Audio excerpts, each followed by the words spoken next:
salah seorang sahabat Nabi dalam peperangan Uhud yang hadir dalam peperangan itu.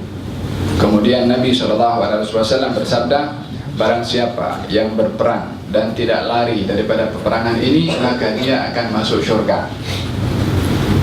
So ini satu order atau arahan daripada Nabi, instruksi daripada Nabi SAW. Siapa orang yang maju perang, tak lari, maju ke hadapan, syahid dalam peperangan itu, maka dia dapat mendapatkan syurga atau mendapatkan syurga dari Allah SWT. Kata orang itu memegang korma di tangannya. Kemudian dia bertanya, ya Rasulullah, apa kamu kata tadi? Nabi ulang kata-katanya. Dia mengatakan, antara saya dengan syurga, untuk saya sampai kepadanya, itu adalah beberapa biji korma yang ada dalam tangan saya. Nak sampai itu kepada syurga yang ada di hadapan, yang menghalang saya adalah masa untuk saya nak makan korma yang ada dalam tangan saya ini. Diletakkan itu korma, tak nak lewat untuk mendapatkan syurga, walaupun hanya beberapa saat untuk makan korma. Terus dia maju, syahid dalam peperangan itu. Cepat di dalam merespon, tidak menunda di dalam merespon. Kesempatan tidak datang dua kali. Dan bulan Ramadan adalah bulan satu pemberian dan bulan peluang, kesempatan yang diberikan oleh Allah kepada kita, bukan setiap hari, tapi setiap saat yang kita lalui. Mesti kita meletakkan sifat istijabah tadi kepada bulan Ramadan pada setiap minit yang kita lalui. Apa yang kita buat ketika kita berpuasa di bulan Ramadan? Kalau di dalam hadis Nabi SAW diberitahukan bukan naum saim, somtus saim tasbih. Diamnya orang berpuasa itu tasbih. Saya bercakap hadirin hadirat, diam kira tasbih. Wa naumuhu ibadah. Tidurnya orang yang berpuasa itu ibadah. Tak bukan sepanjang hari dia tidur untuk ambil ekstra energi untuk dia qiyamul lail di waktu malam. Wa naumuhu ibadah. Orang yang tidur di waktu tengah hari bulan Ramadan tak qiyamul lail, macam orang bersahur tak berpuasa. Kata Imam Al-Ghazali macam tu. Wa du'a'uhu mustajab. Doa orang yang berpuasa mustajab. Yang keempat, wa amaluhu mudha'af. Dan amalnya itu dilipat gandakan oleh Allah Subhanahu wa ta'ala. Idan orang yang sifat yang kedua yang ada pada para sahabat adalah untuk memahami akan amanah yang diberikan oleh Allah dan diturunkan adalah suratul istijabah, cepat di dalam merespon peluang yang diberikan oleh Allah Subhanahu wa ta'ala. Bila mana dua-dua ini ada, baru akan diberikan oleh Allah Subhanahu wa ta'ala kesuksesan di dalam ibadah tersebut. Apakah tanda kesuksesan seseorang dalam beribadah puasa? Yang pertama adalah pengampunan yang confirm akan diberikan oleh Allah Subhanahu wa ta'ala. Kata baginda Rasulullah SAW, barang siapa yang keluar yang mendapati bulan Ramadan lalu tak diampunkan, maka dia jauh daripada rahmat Allah. Nabi kata amin. Artinya terbuka peluang pengampunan bagi setiap orang beriman di bulan Ramadan. Yang kedua adalah untuk meraih taqwa, sebagaimana Allah janjikan di dalam Al-Quran, la'allakum tattaqun. Adalah taqwa merupakan modal utama seseorang untuk berjumpa dengan Allah Subhanahu wa ta'ala, yang boleh didapat melalui puasa. Yang ketiga adalah tarbiyatun nafas, memberikan pendidikan, mengkontrol kepada hawa nafsu ini untuk dia dikurangkan emosinya, dikurangkan sifat marahnya, dikurangkan sifat merajuknya, dikurangkan sifat malasnya. Demikian akan bertambah semakin improve melalui puasa kepada hawa nafsu ini yang sentiasa menuntut perkara-perkara yang tidak baik kepada seseorang. Wa ma ubarri'u nafsi inna nafsa la'ammaratun bisu. Saya tidak bebaskan hawa nafsu saya.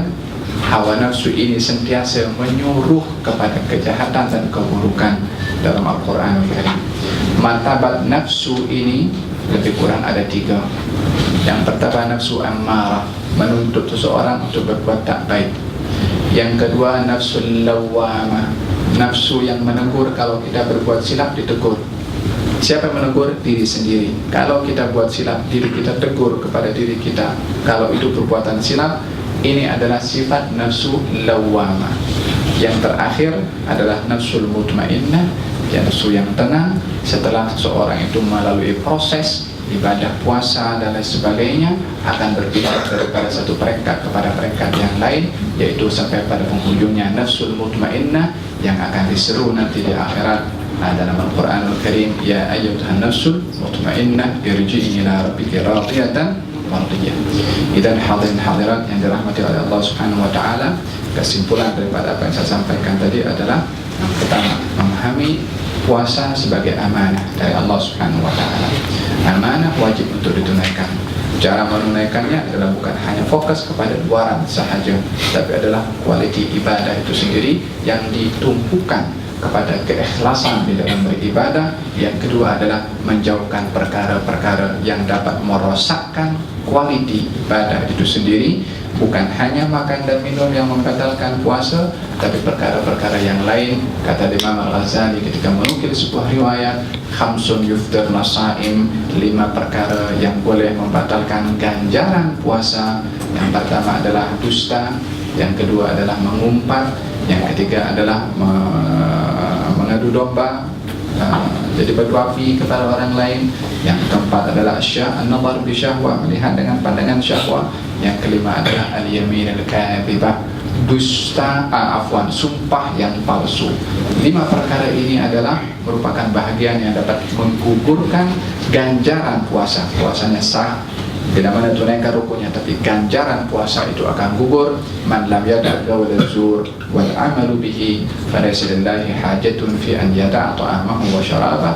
Orang yang tidak dapat menjaga lisannya dan perbuatannya daripada perbuatan yang mungkar, Allah tak perlu kepada orang itu walaupun dia tinggalkan makan dan minum. Yakni walaupun dia berpuasa, tak diperlukan oleh Allah selagi tidak menjaga mulutnya dan juga perbuatannya daripada perkara-perkara yang dilarang oleh Allah Subhanahu wa taala. Mari kita berazam. Yang ketiga adalah merespon puasa ini dengan suratul istijabah. Cepat kita mengambil peluang.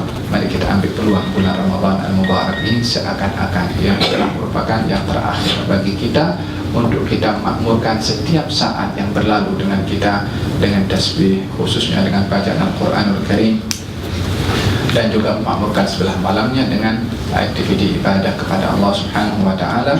Moga-moga dengan ibadah yang kita lakukan itu dijadikan oleh Allah Subhanahu wa taala golongan orang-orang yang memasuki daripada salah satu pintu khusus yang dinamakan pintu Ar-Rayyan, yang hanya dimasuki oleh orang-orang yang berpuasa. Bila mana dah masuk, tutup pintu itu.